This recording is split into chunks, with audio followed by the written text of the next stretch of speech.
So we all kind of know about the iPhone SE 4th generation, aka the iPhone SE 2024 potentially. And the thing I'll tell you about this phone is that every single leak that basically comes out for this particular phone just kind of gets crazier and crazier. Like, this is one of the most insane devices that I can think of. And if it truly is, at the price tag that Apple kind of is probably going to end up bringing it, I think that's going to be an insane thing for this device, and I can't wait for it. Now, the big thing, there was a big rumor going around that, Touch ID could potentially come back for this type of device, and that is not going to be the case. This device, from what I know, from what I can see, is definitely not going to be getting Touch ID. So keep that in the mind at the back of your head. You are probably not going to be getting that on this type of device, which is still perfectly fine. I don't really think people care about it anymore. But the big thing is the action button. That iPhone 15 Pro feature that could only be for the Pro models in the future could actually end up coming around for the iPhone SE 4. That would be an insane thing, which definitely kind of shows me of when Apple's probably going to be releasing this thing. It's probably not going to be 2024,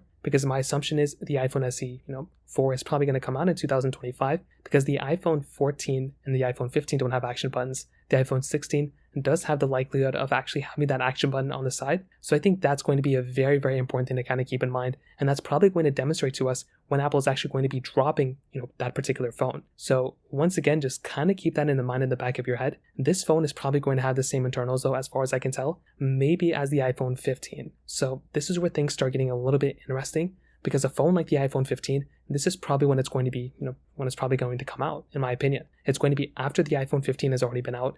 It's going to be probably when the iPhone 16s come out. And if that ends up being the case, well, then the iPhone 15 has the potential of probably, still kind of being a competitor against the iPhone SE 4, even though it has an action button in the same chipset, because it may have less RAM or something like that too. That's another big thing to keep in mind with this device. And that's why I definitely do think a device like this is not going to be coming out, this year. It's not going to be coming out in 2024. At the earliest, it's going to come out in 2025, but that takes us to the price tag. What could potentially be the price tag of a device like this? And in my opinion, it's probably going to be around $599. I wish it was lower. I wish it was $499 or $399 like the original iPhone SEs and SE2, but I don't think that's what's going to happen. I think the highest likelihood is this type of device is probably going to be coming out probably around 2025, and if that ends up being the case, well, most probably this is not going to cost $499. It's probably going to cost somewhere around $599, which is a massive amount to pay for this iPhone. And if it is kind of like an iPhone 14, that's going to be an even weirder deal for this specific device. So it's going to be insane when it comes out, and I literally cannot wait for this iPhone to come out. If you have any other thoughts or questions, let me know in the comment section below. Hit the like button, that would mean so much, but definitely hit that subscribe button.